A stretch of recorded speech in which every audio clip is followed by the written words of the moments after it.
चलिए आज देखेंगे संख्याओं का खेल। ये अध्याय हम अध्ययन करेंगे। इसके पहले हम भिन्न से संबंधित कुछ जो जानकारी है वो प्राप्त कर लें। हम जानते हैं उचित भिन्न है। उचित भिन्न के बारे में पहले देख लेते हैं। उचित भिन्न क्या है? ऐसा भिन्न जिसमें अंश का मान हर से छोटा हो। ठीक है, अंश जो है वो छोटा हो किससे? हर से। स्टार्ट अब हम इस प्रकार से इसको जान सकते हैं। अंश मान छोटा है ना? बड़ा किसको बता रहा है? हर, है ना? अंश छोटा है हर से, या इसको इस प्रकार से भी लिख सकते हैं, या हर बड़ा है किससे? अंश से, है ना? इस प्रकार से भी लिख सकते हैं। कुल मिला के यहाँ पर हर को बड़ा बताया गया है, हर का मान ज्यादा है और अंश का मान कम है ना? तो यह कहलाता है उचित भिन्न। क्या कहलाता है? उचित भिन्न। इसी प्रकार एक होता है विषम भिन्न या अनुचित भिन्न। अनुचित भिन्न या विषम भिन्न। ठीक है, इसमें क्या होता है? अंश बड़ा होता है। देखिए, अंश बड़ा होता है किससे? हर से। जो हम मिश्र भिन्न पढ़ते हैं, मिश्र भिन्न में जो उदाहरण लेते हैं वो पूरे किसके अंतर्गत आते हैं? अनुचित भिन्न के अंतर्गत आते हैं, जिसमें अंश का मान बड़ा होता है किससे? हर से। या इसको दूसरे रूप में भी लिख सकते हैं, हर जो है छोटा होता है किससे? अंश से। ये लिखने की तरीके हैं, दो साइड से लिख सकते हैं। और हमारे कालखंड में आदरणीय साहू सर जी, एम डी साहू सर जी, साथ ही साथ हमारे आदरणीय चंद्रवंशी सर भी ज्वाइन किए हैं। आप लोगों को सादर नमस्कार सर जी। चलिए मैं कंटिन्यू शुरू करता हूं। तो संख्याओं का खेल अध्याय के अंतर्गत हम सबसे पहले भिन्न को देख लें संक्षिप्त में, है ना? इसके भिन्न को आप तो शुरू से पढ़ते आए हैं और अच्छा से पढ़ चुके हैं। उचित भिन्न स्टार्ट में हम एक बार चले जाते हैं। उचित भिन्न में हर का मान ज्यादा होता है। ये देखिए, हर बड़ा है किससे? अंश से। या अंश छोटा है हर से कह सकते हैं, या हर बड़ा है अंश से। कुल मिला के कौन सा बड़ा हुआ? हर का मान ज्यादा होता है, तो उचित भिन्न कहलाता है, जिसको प्रॉपर फ्रैक्शन कहते हैं। और अनुचित भिन्न या विषम भिन्न को इम्प्रॉपर फ्रैक्शन कहते हैं, जिसमें अंश का मान हर से अधिक होता है। आप संख्या जब इसका आकृति बनाते हैं, है ना, चित्र में प्रदर्शित जब करते हैं भिन्न को, तो उचित भिन्न को प्रदर्शित करना आसान सा लगता है, लेकिन जब अनुचित भिन्न आ जाए, जैसे 5/6 है, तो हम एक बार में हम उसको छायांकित करके बता देते हैं। यदि 6/5 हो जाए तो थोड़ा सा हम दिमाग लगाते हैं, यहाँ पर सोचना पड़ता है। ठीक है, तो अंश का मान ज्यादा होता है किससे? हर से। तो वह कहलाता है विषम भिन्न या अनुचित भिन्न। जैसे हम यही से उदाहरण ले लेते हैं, एक 3/8 है ना, उदाहरण में हम ले सकते हैं यहाँ पर, जैसे है ना 3/8। देखिए यहाँ पर अंश का मान कितना है? 3 है, और हर का मान कितना है? 8 है। तो अंश का मान कम है ना, हर का मान ज्यादा है, तो ये उचित भिन्न कहलाता है। और अनुचित भिन्न में इसी को हम 8/3 लिख देते हैं। ये देखिए 8/3, अंश ज्यादा है और हर का मान कम है, तो यह अनुचित भिन्न या विषम भिन्न कहलाता, कहते हैं इसे। और ये जो विषम भिन्न होते हैं, इसी को मिश्र भिन्न में, जहां पर हम पूर्ण इकाई और भिन्न को एक साथ मिला के लिखते हैं, तो वह मिश्र भिन्न कहलाता है। तो मिश्र भिन्न में हम केवल अनुचित या विषम भिन्न को व्यक्त कर सकते हैं। ये एक पॉइंट हो गया। चलिए अगला एक और कुछ पॉइंट है जिसको आप नोट करेंगे। जब भिन्नों के अंश समान हो, देखिए भिन्न का अंश बराबर हो, है ना, तो उसके हर का मान बढ़ाने से भिन्नों का मान जो है वो कम होते जाता है। देखिए भिन्नों का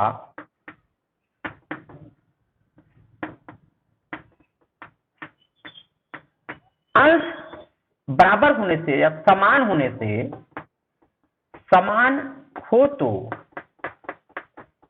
ठीक है, हो तो हर के बड़ा होने पर, हर के बड़ा होने पर भिन्न का मान, जो मान है वह छोटा होता जाता है, छोटा होता जाता है। तात्पर्य क्या है?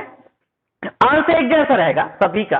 जैसे मैंने बहुत सारा यहाँ पर लिख दिया, जैसे लिखा 1/3, 1/2, 1/4, 1/7, 1/5, इस प्रकार से लिख दिया।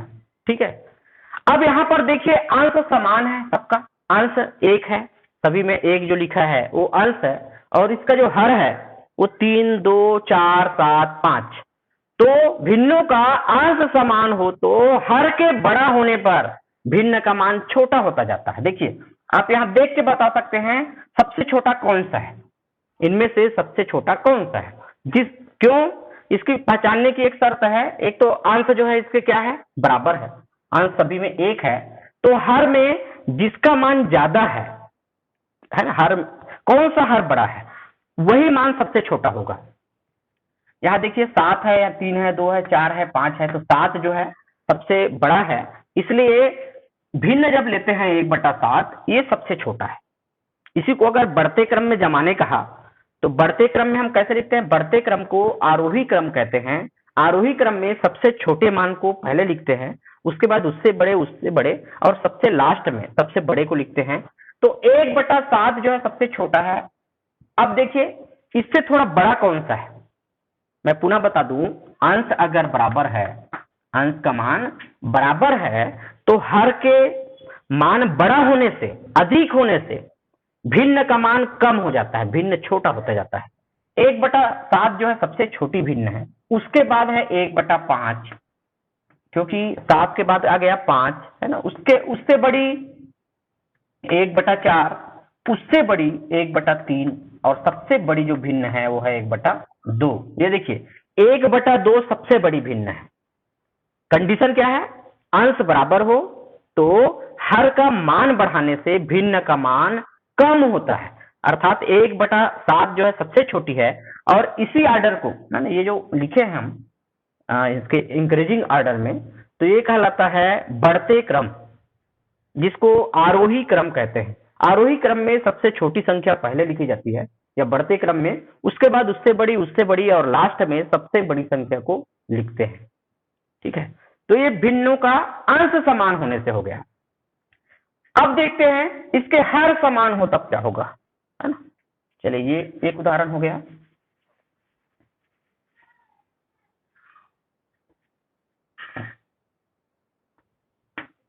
हर समान हो तो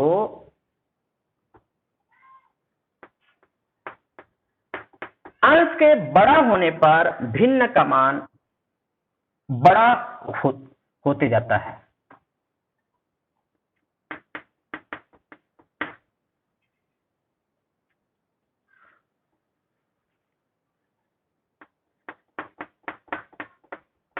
ये देखिए इसमें अलग है, ठीक है। हर समान होने पर अंश जिसका ज्यादा है वही बड़ा है, ठीक है। जैसे मैंने लिखा 1/7, 2/7, 5/7, 3/7, 4/7, ये इस प्रकार से लिख दिया। देखिए यहाँ हर समान है, हर क्या है? समान है ना। भिन्नों का हर समान हो तो अंश के बड़ा होने पर भिन्न का मान बड़ा होता है, जिसके अंश ज्यादा है वही सबसे बड़ा है। देखिए इसमें विलोम चल रहा है, उसमें क्या होता था, अंश अगर बराबर होता था तो जिसका हर ज्यादा है वो सबसे छोटा हो जाता था। लेकिन यहाँ पर हर क्या होने पर? बराबर होने पर भिन्नों का दिए गए भिन्न है, उसके हर बराबर है, और इसके अंश में जिसका मान ज्यादा है वही सबसे बड़ा है। तो कौन सा बड़ा होगा? सबसे बड़ा 5/4, उसके बाद 4/7। तो इसको भी अगर आप बढ़ते क्रम में लिखा जाए, है ना, बढ़ते क्रम में लिखे जिसको आरोही क्रम कहते हैं, तो सबसे छोटा कौन सा होगा?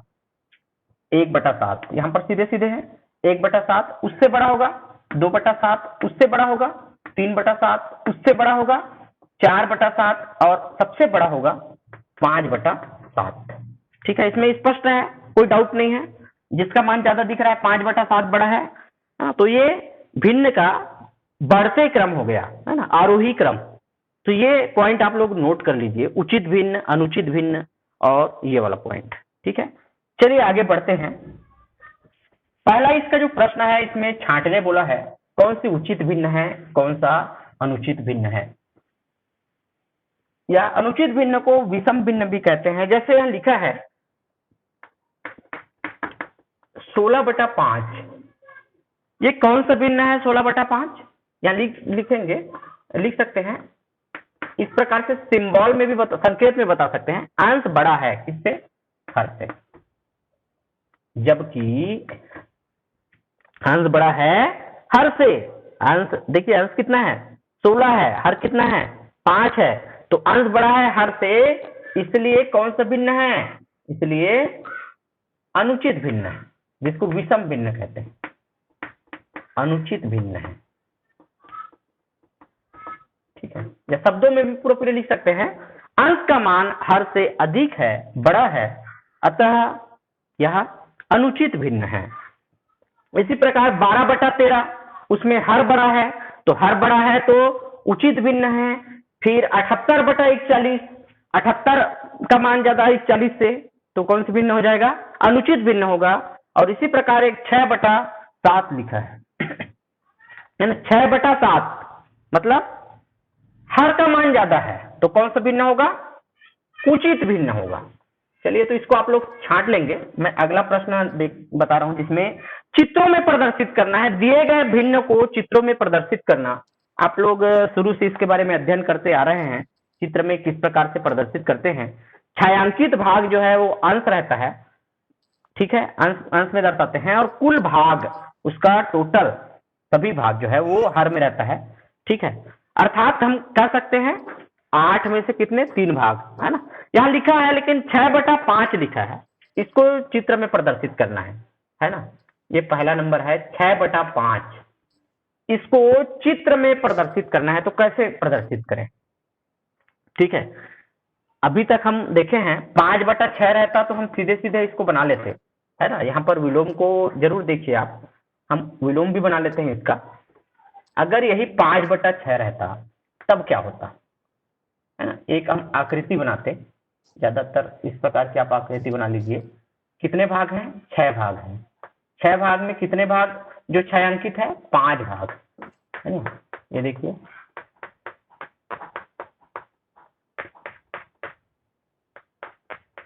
तो यहां लिखेंगे कुल भाग। कुल भाग कितने हैं इस आकृति में, चित्र में?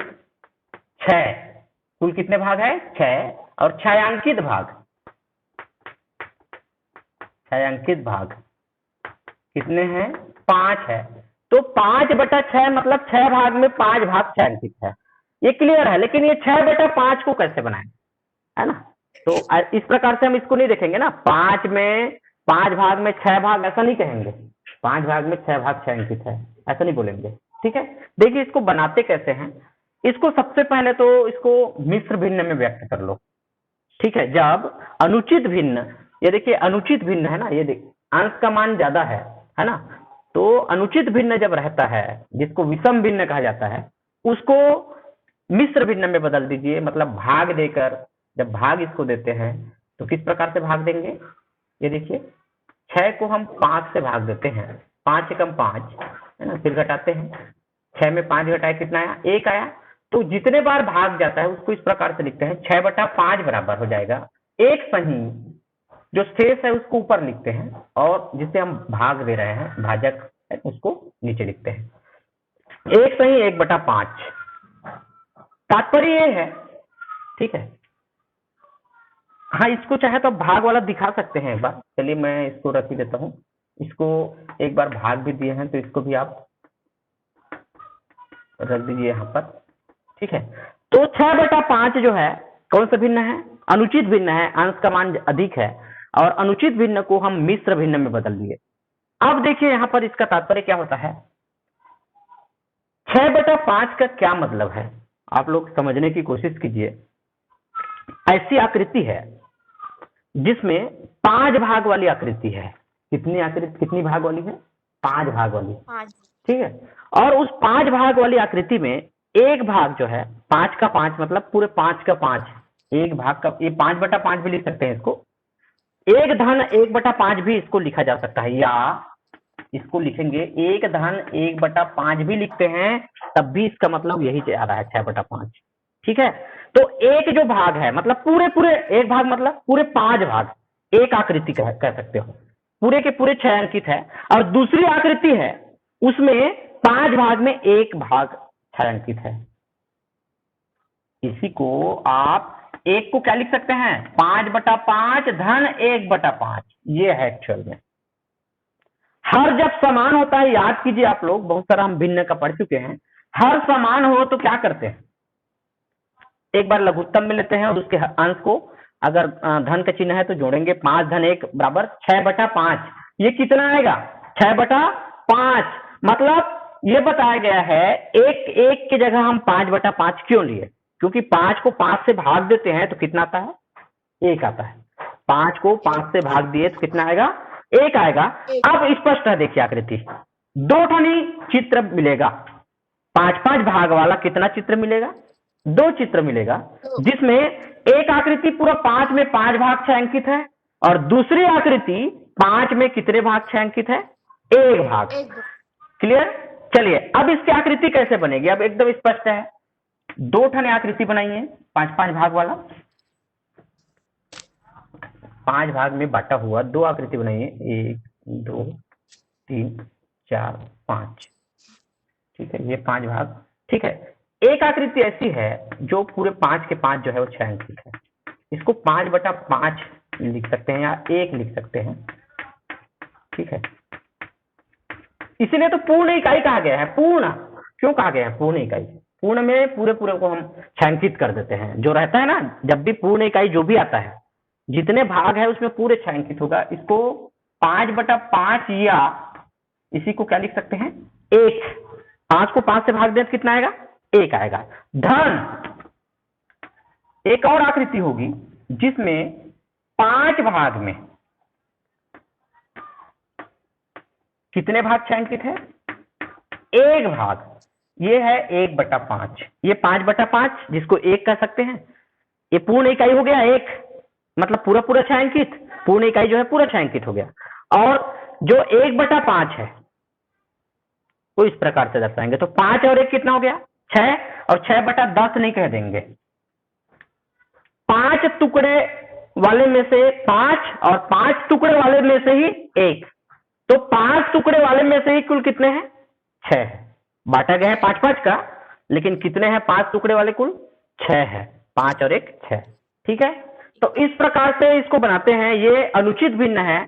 आप उचित भिन्न को एक आसानी से प्रदर्शित कर लेते हैं चित्र में, लेकिन अनुचित भिन्न को जब प्रदर्शित करेंगे तो पूर्ण इकाई का जरूर ध्यान दीजिए। जितने बार पूरा भाग जाता है वो पूर्ण इकाई कहलाता है। पूर्ण इकाई में उस आकृति जो बनाओगे, है ना, 5 से भाग दे रहे हैं तो मतलब 5 भाग वाला तो आकृति है, ये यही से पता चल जाता है ना। जो आकृति बनेगी कितने भाग वाला बनेगी? 5। ये यहां प्रश्न से पता चल जाता है। अब भाग देते हैं पूरा जैसे भाग गया तो पूर्ण इकाई हो गया। तो पूर्ण इकाई है मतलब पूरे छायांकित कर दीजिए। ठीक है, तो इस प्रकार से आप बनाएंगे। चलिए अगला, इसकी जो दूसरा जो प्रश्न है इसमें ध्यान देंगे। 3/8, यहाँ कोई डाउट नहीं है ना। इसका जो दूसरा है 3/8, 3/8 को हम बहुत ही सरल ढंग से बना लेंगे। लिख सकते हैं यहाँ पर छायांकित भाग, सीधे सीधे बना दीजिए। छायांकित भाग कितना आएगा?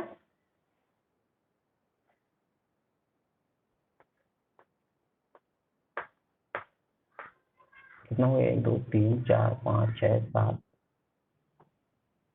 ये इस टाइप बना दें, है ना। 3 भाग इसकी छायांकित है, लेकिन बताना पड़ता है भिन्न में हम किसका भिन्न बता रहे हैं। कुल भाग, छायांकित भाग और कुल भाग का भिन्न है। ठीक है, तो यहाँ लिखेंगे छायांकित भाग कितने हैं? 3 है, और कुल भाग कितने हैं? 8। और छायांकित भाग और कुल भाग का जो भिन्न है वो है 3/8।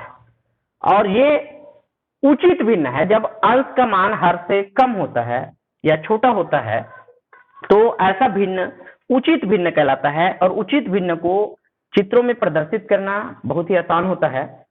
चलिए अगला देखते हैं 8/3। ठीक है, 8/3 कौन सा भिन्न है? तीसरा नंबर, 8/3 कौन सा भिन्न है ना? अंश का मान अधिक है, और अंश का मान अधिक है तो अनुचित भिन्न है ना। ऐसी इस प्रकार से अगर देखते हैं 8 भाग छायांकित है और 3 भाग है कुल, ऐसे कहते हैं तो ये गलत है ना। इस प्रकार से नहीं पढ़ेंगे।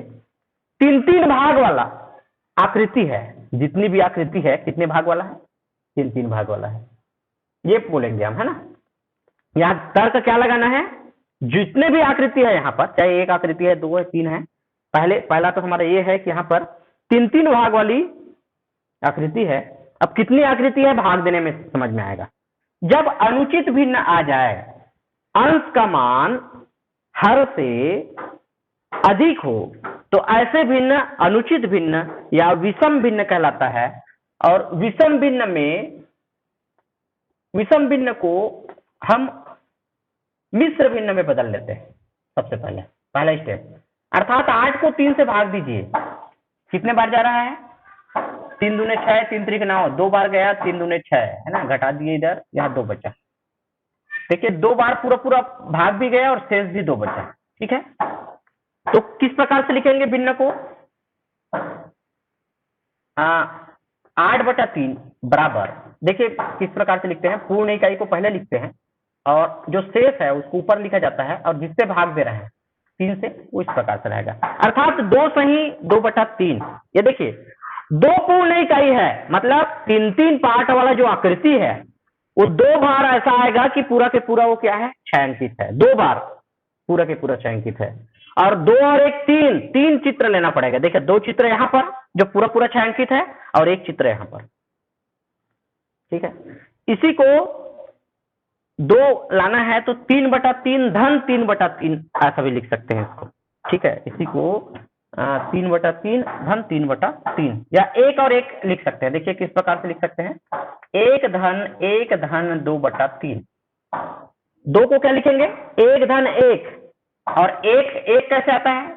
देखिए हर में क्या है? 3 है, तो 3/3 धन 2/3। ये देखिए ये स्पष्ट हो जाता है। जब भी 1 लाना है तो ये देखना हर में क्या है। हर में 5 है तो 5 को 5 से भाग दो। हर में क्या है? हर में 3 है तो 3 को 3 से भाग दो।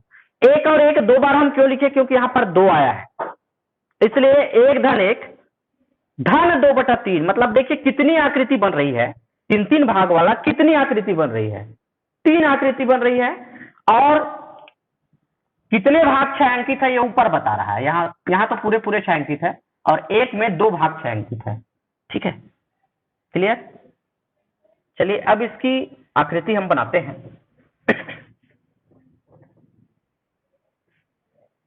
इस साइड में बना देता हूं मैं। 3-3 भाग वाली आकृति है। ठीक है, कितने भाग वाली आकृति है? 3-3 भाग वाली। ये तो स्टार्ट से पता चल जाता है हमको, यहाँ प्रश्न से पता चलता है। जो भी आकृति है, भले कितनी आकृति है ये भाग देते हैं तब पता चलता है, लेकिन कितने भाग वाली आकृति है? 3 भाग वाली, ये शुरू से पता चल जाता है। 3 से भाग दिए, 2 बार पूरा इकाई गया, और 2 बार पूरा इकाई मतलब 2 भाग ऐसा है ना। 3/3 इसको भी लिख सकते हैं, 3/3, या 1 लिख सकते हैं, या 1। तो ये पूरे भाग है ये जो छायांकित है। ठीक है, इसको हम जोड़ते हैं ना, ये प्लस चिन्ह है, ये प्लस चिन्ह है। ठीक है, यहाँ भी प्लस कर सकते हैं, ये प्लस है, और ये भी पूरे छायांकित है। ये भी 3/3 है। ठीक है, और यहाँ पर 2 भाग छायांकित है। ठीक है, ये 2/3 है। ये तो स्पष्ट है 2/3 है। 3 भाग में 2 भाग छायांकित, 3 भाग में 3 भाग छायांकित। तो देखिए इसकी आकृति किस प्रकार बन रही है। 3 चित्र हमको लेना पड़ रहा है।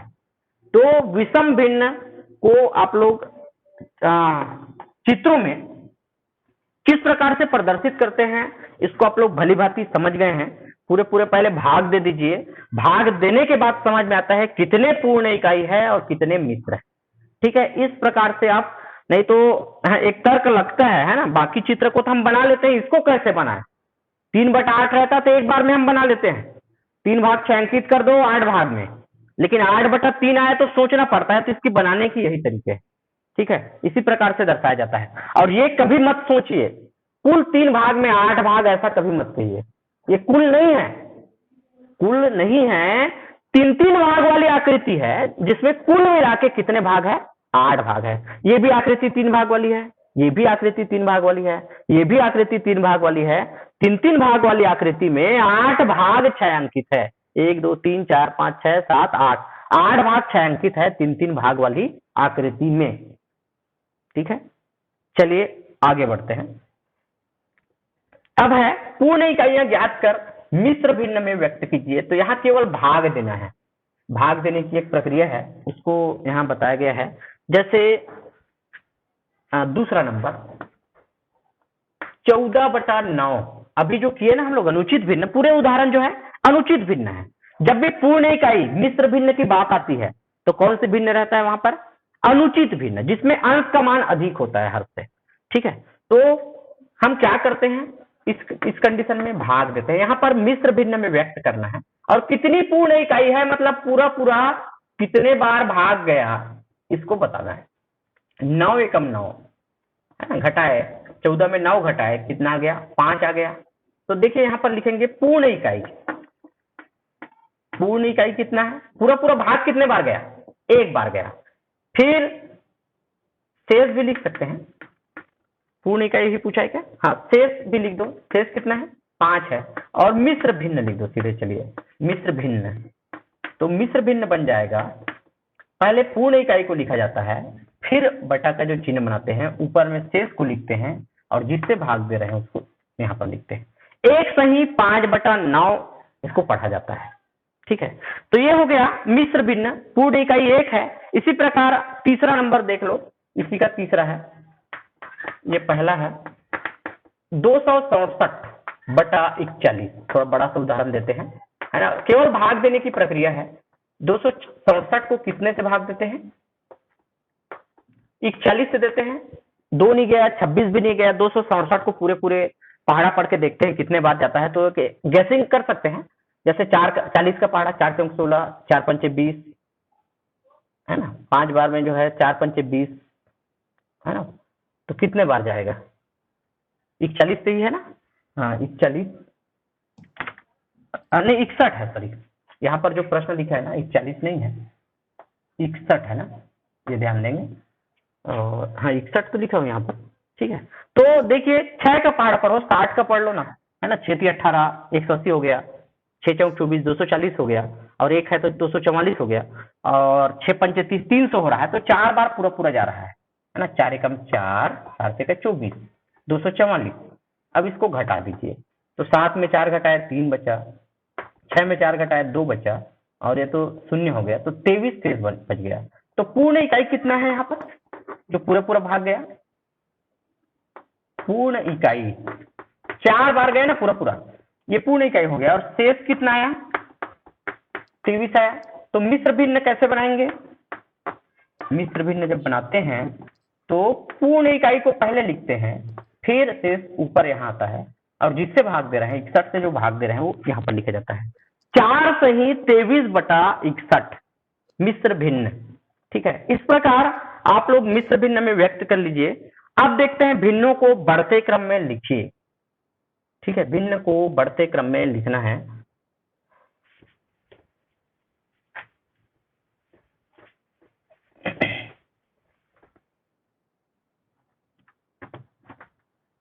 भिन्नों को बढ़ते क्रम या घटते क्रम में लिखते हैं जब भी, तो उसके हर को बराबर जरूर कर लीजिए।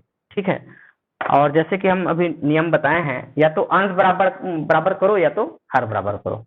ठीक है, कुछ ऐसा भी कंडीशन है, तो बराबर तो नहीं करेंगे उसको, है ना, जो दिया है उसके आधार पर हम देखेंगे। यदि भिन्नों के अंश को अगर बराबर कर दे, अंश अगर बराबर है भिन्नों का, तो हर का मान अगर ज्यादा है, अभी लिख बताए हैं इसके जस्ट पहले, हर का मान ज्यादा है तो उसका मान भिन्न का मान कम होता है। लेकिन इसके जस्ट विलोम, जिसमें हम लोग प्राय ये प्रक्रिया करते आते हैं, हर को बराबर करते हैं। हर को क्या करते हैं? बराबर। कैसे बराबर करते हैं? मिश्र भिन्न बना उसके तुल्य भिन्न बनाकर। तुल्य भिन्न बनाकर, तुल्य भिन्न बनाने के लिए और क्या कंडीशन चाहिए? पहले हमको लघुत्तम चाहिए रहता है, हर का लघुत्तम। देखिए भिन्न बढ़ते क्रम में लिखिए, तीसरा का पहला बढ़ते क्रम में लिखना है। कितना कितना दिया है? 8/9, 6/9, 4/3, 2/5। बढ़ते क्रम जिसको आरोही क्रम कहते हैं, आरोही क्रम में लिखना है। सबसे छोटी संख्या पहले लिखी जाएगी। अब यहाँ पर क्या करना है? पहला स्टेप क्या है? पहला स्टेप यह है, हर को बराबर कर लीजिए। तो कैसे हर को बराबर करें?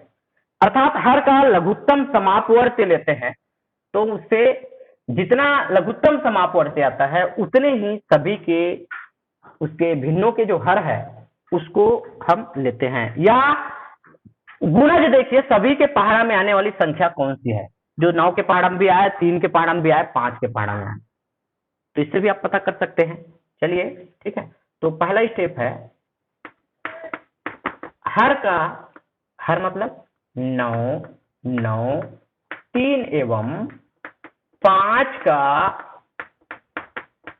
लसा बराबर, लघुत्तम समापवर्ती बराबर। तो इसको आप अलग से रफ में करके ले सकते हैं।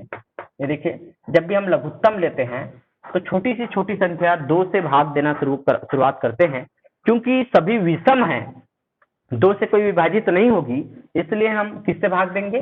3 से देंगे। 3 त्रिक 9, 3 त्रिक 9, 3 एकम 3। जो नहीं जा रहा है उसको ज्यों त्यों उतारते हैं। अभी भी 3 से जा रहा है, 3 एकम 3, 3 एकम 3 और 5 है यहाँ पर, तो 5 से एक बार और जाएगा 5, 5 एकम 5। तो इसका लसा क्या हुआ? लघुत्तम समापवर्ती क्या हो गया? इस प्रकार से निकालते हैं ना। तो लघुत्तम समापवर्ती आया 3 गुना 3 गुना 5, 3 त्रिक 9, 9 पंचे 45। लघुत्तम समापवर्ती का जो मान आया है वो 45 आया है। यहां भी पता चल जाता है, ठीक है, यहां भी सभी संख्या के पहाड़ा में आने वाली कौन सी संख्या है जो छोटी से छोटी हो और एक जैसा। ठीक है, तो 45 3 के पहाड़ा में भी आता है, 15 3 45। ठीक है, फिर 9 पंचे 45, 9 पंचे 45। तो उससे पहले कोई संख्या नहीं है जो सभी के पहाड़ा में आए, तो छोटी से छोटी संख्या निकालना पड़ती है, जिसको है ना लोवेस्ट कॉमन मल्टीपल कहते हैं, एलसीएम। तो यहाँ पर कितना आया एलसीएम? 45। ठीक है, पहले दिए गए भिन्न का हर का लघुत्तम समापवर्ती ले लीजिए। लघुत्तम समापवर्ती लेने पर आ रहा है 45। उसके बाद सभी भिन्न जो है ना, उसके जो हर है उसको कितना करना है? 45 है ना। यहां लिखेंगे भिन्नों का हर, भिन्नों का हर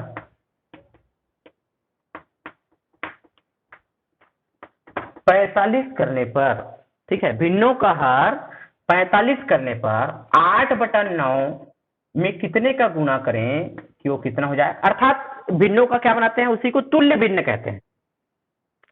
9 में कितने का गुणा करें? गुणा करेंगे ना सभी में, है ना। 9 में कितने का गुणा करें क्यों 45 हो जाए? कितने का करेंगे? 5 का करेंगे, 9 पंचे 45। या आसान तरीका और है, इस 45 को हर से भाग देते जाइए। ये 45 है, 9 से भाग दे दो, 9 पंचे 45, अर्थात 8/9 को हम कितने से गुणा करेंगे? 5 से। और जब भी भिन्न के किसी हर में गुणा करते हैं कोई संख्या का, तो अंश में भी करना पड़ता है ताकि भिन्न का मान परिवर्तन न हो। अब देखिए ये क्या बन गया? 8/9 नया भिन्न जो बन गया, इसका तुल्य भिन्न प्राप्त हुआ है 8 पंचे 40 और 9 पंचे 45, है ना। 8/9 का जो मान है वो 40/45 प्राप्त हो रहा है। इसी प्रकार 6/9 ये क्या हो जाएगा? यहाँ भी हर में 9 है, तो यहाँ भी 9 पंचे 45, 5 बार जा रहा है, 5 बार 5 से गुणा करते हैं 9 को तो 45 आता है। तो 6/9 में भी 5/5 का गुणा करते हैं तो ये आ जाता है 6 पंचे 30। अंश का गुणा अंश से कीजिए और हर का गुणा हर से कीजिए, 9 पंचे 45। ठीक है, इसी प्रकार 4/3 है ना, 3 में कितने का गुणा करें कि वो 45 आ जाए? तो आसान तरीका ये है 15 का, ठीक है, या 45 को 3 से भाग दे दीजिए, 3 एकम 3, 3 पंचे 15, ठीक है। तो 15 से गुणा जब करेंगे तो अंश का भी गुणा भी 15 से होगा और हर का भी गुणा 15 से होगा, है ना। तो 15 चौक 60 और 15 तिया 45। देखिए जो छोटा सा दिख रहा था भिन्न, उसका मान जो है ज्यादा दिखाई देने लगा है, 40, 30 या 60 आ गया है ना। इसी प्रकार 2/5, 2/5 अर्थात 5 में कितने का गुणा करें कि वो कितना जाए? 45। कितना का करना पड़ेगा? 9 का करना पड़ेगा। हाँ वेरी गुड, 9 का, है ना, 9 पंचे 45 हो जाएगा। और देखिए जब 9 का गुणा करते हैं तो अंश में और हर में दोनों में गुणा करते हैं, 9 दूनी 18 और 9 पंचे 45। अब यहाँ पर पूछा गया है बढ़ते क्रम, ठीक है, भिन्नों को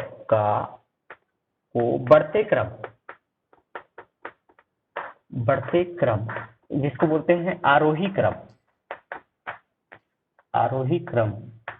ठीक है, बढ़ते क्रम को लिखते हैं आरोही क्रम में लिखने पर